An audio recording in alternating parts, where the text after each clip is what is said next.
Nag-e-exercise ka ba? Marami kasi ang hindi naman active pagdating sa physical exercise pero napakahusay sa jumping to conclusions at beating around the bush. May mas effective na exercise na makatutulong na mapaganda ang ating relationships sa trabaho at sa buhay. Let's try to exercise grace. Magandang araw, ako si Maloy Malibiran sa Lumbides. Para sa Pro Tips, partner mo sa inspiradong trabaho at negosyong umaasenso.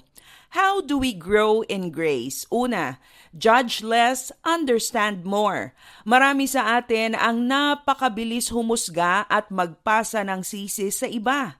Kapag may maling nangyari, ang unang gagawin ng marami ay hanapin kung sino ang masisisi.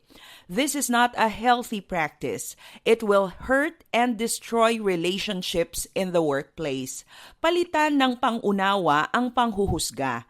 Leave the judging to God dahil siya naman ang talagang nakaalam ng kung ano ang nasa puso ng isang tao. Our duty is to love and understand one another. Pangalawa, forgive and let go of your grudges. Baka naman panahon na para lumaya ka na rin sa iyong mga hinanakit sa buhay. Unforgiveness stunts your growth. Baka kaya ka hindi makausad sa iyong career ay dahil napakarami mong sama ng loob na nakaapekto sa iyong paglago. Pangatlo, embrace God's grace. Mahirap ibigay ang wala sa iyo. You cannot exercise grace if you have not experienced it yet.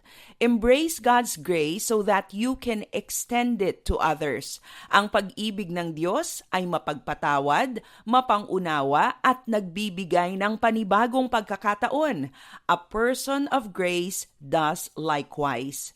Mabuti ang physical exercise para lagi tayong fit sa ating mga gawain at trabaho.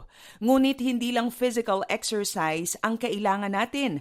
We also need to exercise grace daily para naman maging healthy rin ang ating ugnayan at samahan sa ating mga katrabaho.